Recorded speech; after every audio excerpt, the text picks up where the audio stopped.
Di saat seluruh hunter Korea bersiap menyerang gate rank S pertama di dunia, tidak ada yang menyadari bahwa ancaman terbesar mereka ternyata bukan monster di dalam dungeon.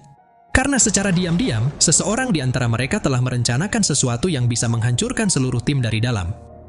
果たしてどこまで行けるか。悪魔の城攻略。 Setelah Dojin dikejutkan dengan fakta bahwa gate S rank yang muncul di wilayah langit Korea ternyata adalah gate buatan. Arsha kemudian memperkenalkan Pia yang sedang berjalan mendekatinya dengan wajah gugup.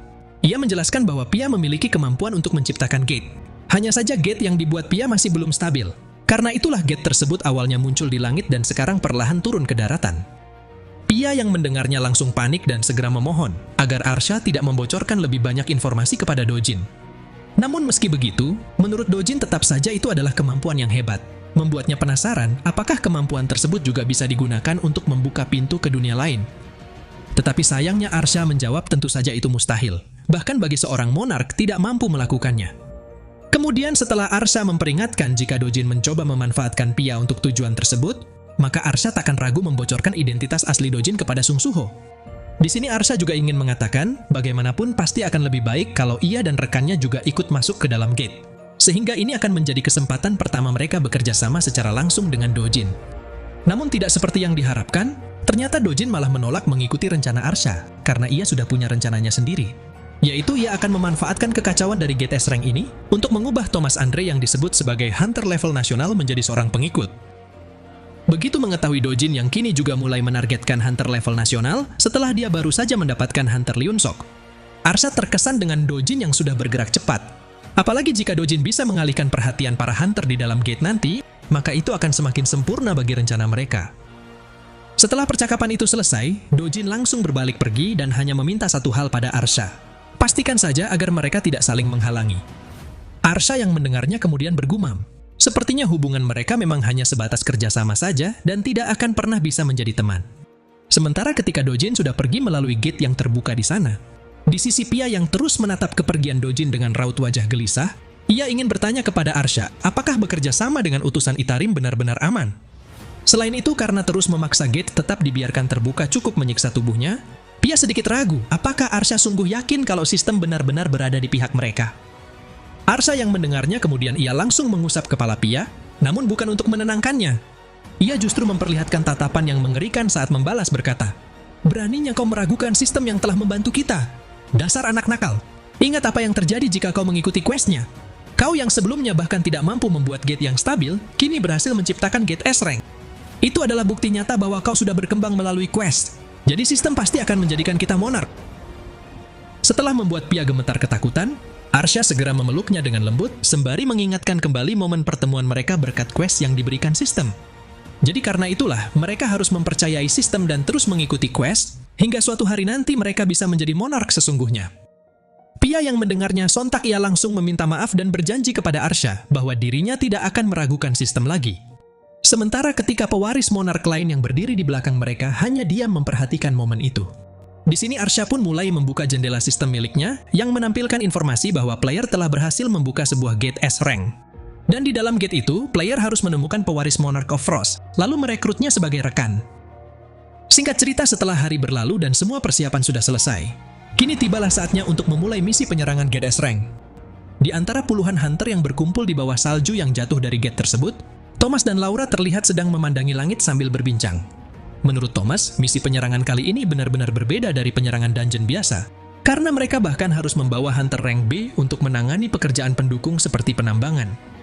Ia kemudian menanyakan, apakah Laura memahami arti dari kemunculan gate S rank pertama di dunia?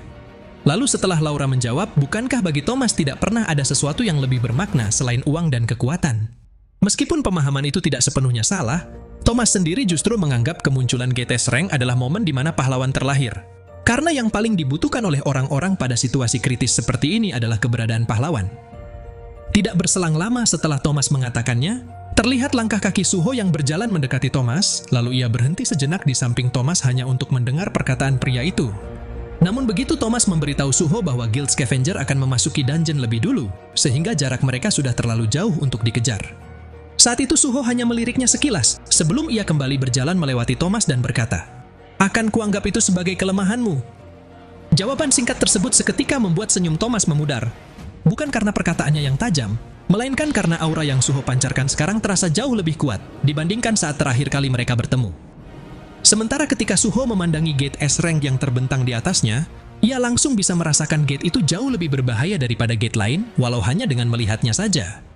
Namun begitu Choi Jong-in dan rekannya yang lain datang menghampiri Suho sembari mengatakan, "Kenapa harus setegang itu Sung Suho? Jangan bilang kau malah berpikir kalau kita akan kalah dari Scavenger, bahkan dengan semua persiapan ini." Saat itu Suho langsung menjawabnya dengan penuh keyakinan, "Tentu saja kita takkan kalah." Ucapan tersebut sontak membuat Thomas semakin kesal pada Suho. Sementara Dojin dan Lee Yun-sok hanya berdiri dengan ekspresi datar memperhatikan semuanya.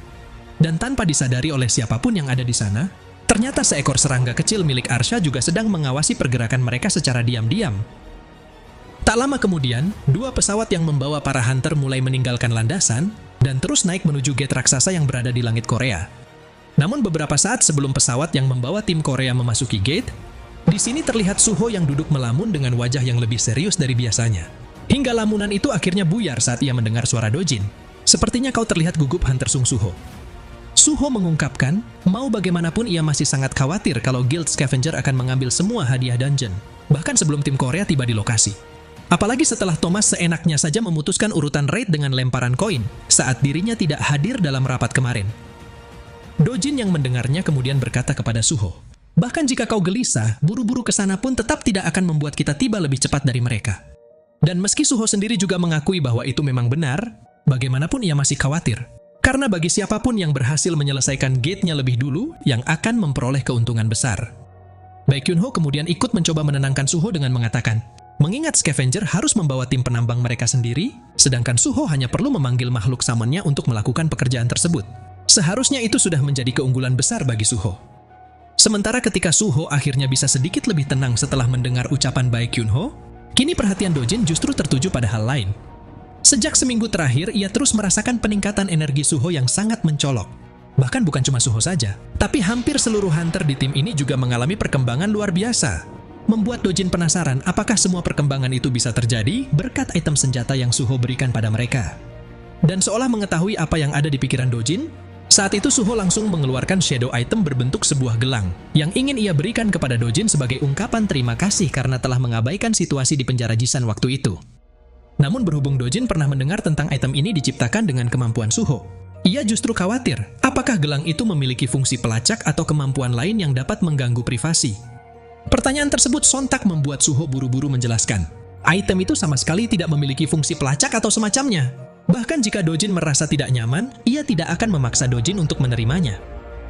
Untuk sesaat, Dojin sempat memikirkan ucapan Arsha yang pernah memintanya mendekati Suho, mendapatkan kepercayaannya dan menusuknya dari belakang. Hingga setelah Dojin mempertimbangkan ucapan Arsha tersebut, akhirnya Dojin langsung mengenakan item gelang itu tanpa ragu. Membuat Suho yang melihatnya tampak lega dan ia segera meminta kerja sama Dojin agar penyerangan kali ini berhasil. Sementara ketika suara Choi Jong-in tiba-tiba terdengar dari ruang kokpit, dan ia meminta semua hunter untuk bersiap karena tujuan mereka sudah berada di depan mata. Kini pesawat yang membawa tim Korea berhasil menembus gate S-Rank itu. Namun pemandangan dungeon yang terbentang luas di baliknya justru membuat para hunter tertegun. Bahkan hanya dengan melihatnya saja membuat mereka jadi ragu, apakah mereka sungguh bisa menyelesaikan dungeon ini hanya dalam 1 hari. Tak lama kemudian setelah pesawat itu memasuki gate, ternyata mesin pesawatnya benar-benar mati seperti yang diperkirakan. Sebagai pemimpin raid, Choi Jong-in segera mengambil alih komando dengan mengatakan, "Kita tidak bisa bertahan di udara lebih lama lagi. Semuanya segera masuk ke safety capsule dan bersiap melakukan pendaratan darurat. Tujuan utama kita adalah menyelesaikan dungeon S-Rank ini. Tapi mengingat keberhasilan misi ini juga akan menjadi pondasi kita untuk menghadapi pertarungan besar yang akan datang. Maka mari gabungkan semua kekuatan kita dan lewati ujian ini bersama-sama." Pidato tersebut langsung membakar semangat para hunter, namun tidak bagi Park Dojin.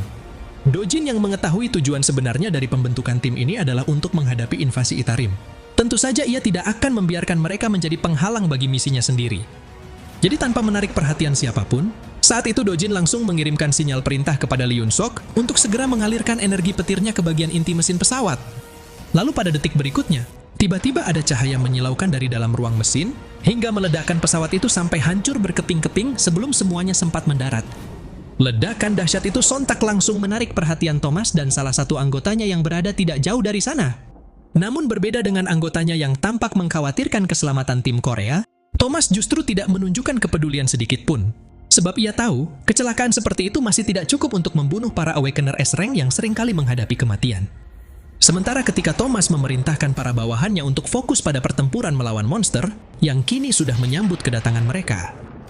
Di sisi lain terlihat Suho yang terkapar di atas dataran salju.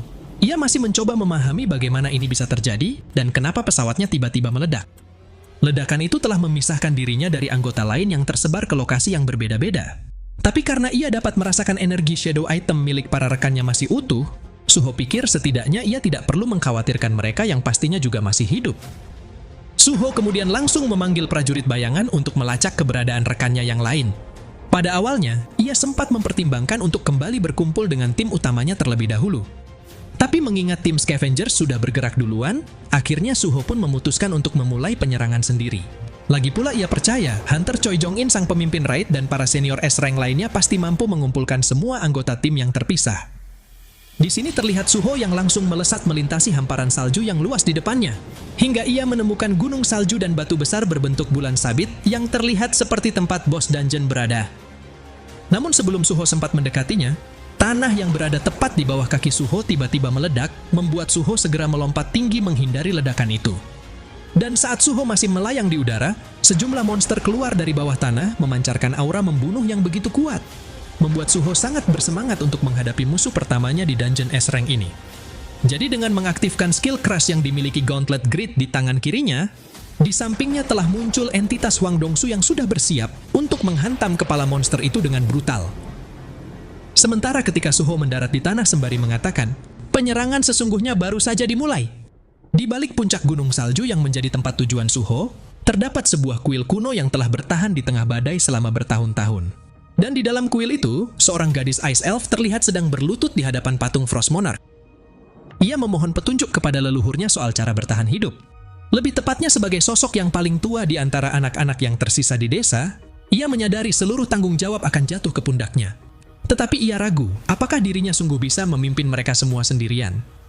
Semuanya bermula ketika para orang dewasa menghilang dan hanya anak-anak yang tersisa di tanah beku itu.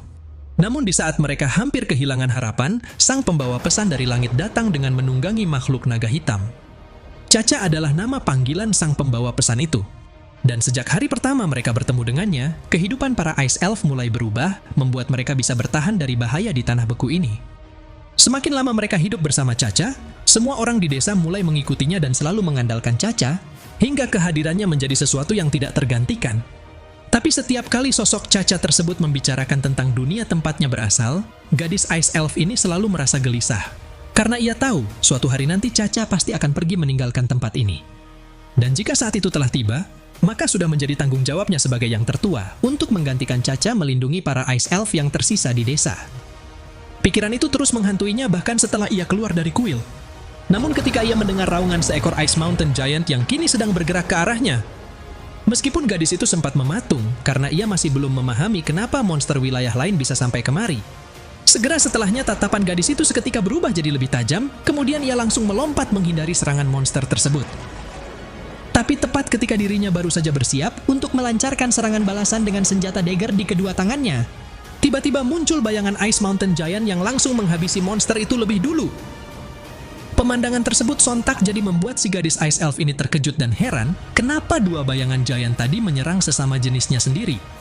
Namun belum sempat ia memahami keanehan tersebut, perhatiannya kini langsung beralih ke arah Suho yang sedang berdiri santai saat memperhatikan 3 prajuritnya menghajar monster yang lari dari perburuan mereka.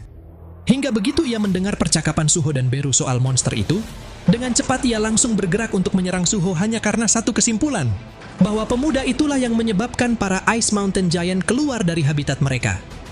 Tapi tepat ketika si gadis Ice Elf sudah berada di hadapan Suho dan bersiap melayangkan tendangannya, betapa terkejutnya dia. Ternyata tendangan yang ia lancarkan mampu ditahan oleh Suho hanya dengan satu tangan saja. Kemudian Suho pun berkata, "Apa kau juga monster dungeon ini?" Nah, jadi inilah keseluruhan cerita dari video solo leveling Ragnarok kali ini. Terima kasih buat teman-teman yang sudah nonton sampai selesai. Kira-kira akan ada keseruan apalagi setelah ini? Tetap nantikan update video lanjutannya hanya di channel Onobe.